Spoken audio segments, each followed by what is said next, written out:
Jane and Jenny, welcome. You get to start with everyone's favourite part, when I shut up. 30 seconds. Let's start with you, Jenny.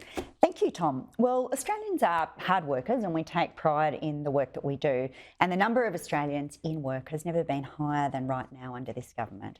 More than 500,000 jobs were created since we came to office, and that's the most for any government on record.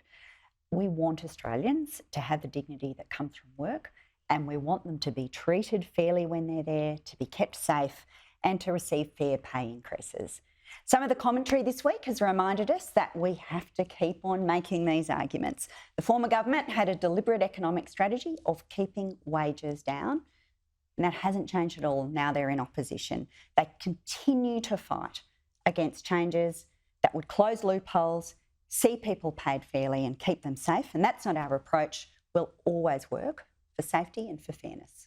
Jane, what about you and the rest of the low wages party? What did you make of this week? Well, this week we heard from Jim Chalmers that he was exceptionally thrilled that apparently working Australians are $3,700 better off than they were just a year ago. Now, I'm not entirely sure who the Treasurer is talking to, because it's hard to find a person that feels like that they're even $1 better off than they were a year ago. I mean, let's look at the facts. Real wages are going down. Average mortgage mortgage payments on an average home of $750,000 have gone up by about $22,000 a year. Cost of living increases have gone up 9.6%, electricity 15.7%, gas by 14%. There's hardly anything out there. Even bread and milk have gone up by more than 10%. So I would suggest to Jim Chalmers that he take his head out of his talking points and go and talk to ordinary Australians who are doing it tough right now, because there is nobody out there that feels that they're better off than they were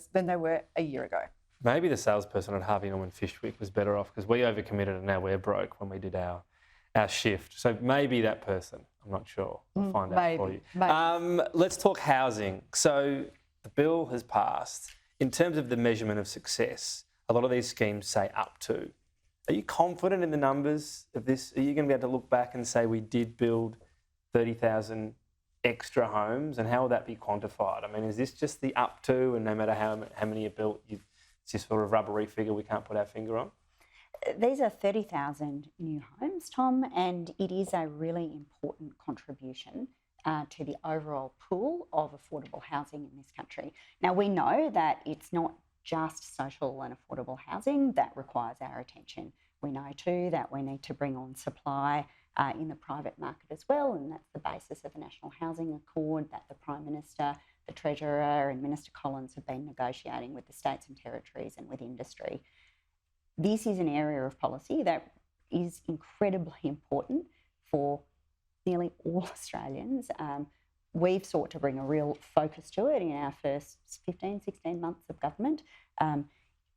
It is worthy of attention, because if we can't get this right, there are a lot of other challenges that we will find a lot more difficult to meet. The Coalition opposed it, but you said on the grounds that it wasn't enough. So does that mean you would scrap it if you got into power, or are you just saying we'll do this plus some other stuff? This is the Housing Australia Future Fund. Well, it was just bad policy. It's a dog of a policy. So you'll scrap it? It's a dog of a policy, and I'll tell you why it's a dog of a policy. Because it means borrowing $10 billion of taxpayer money, putting it into essentially the future fund, so investing in international equities and Australian equities, and ironically property as well as government bonds, that have to then make a return. And it's only the return that gets invested into social housing. Now, had that money had that legislation had gone through a year ago, that fund would have actually returned a loss of $370 million.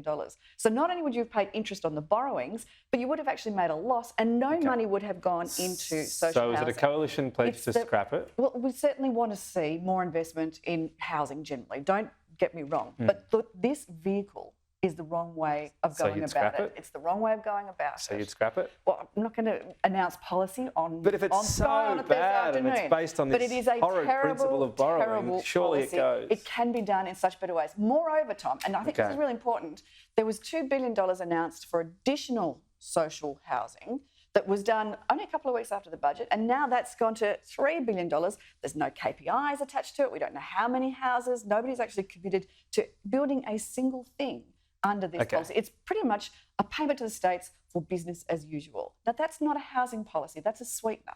That's the wrong way of going about this.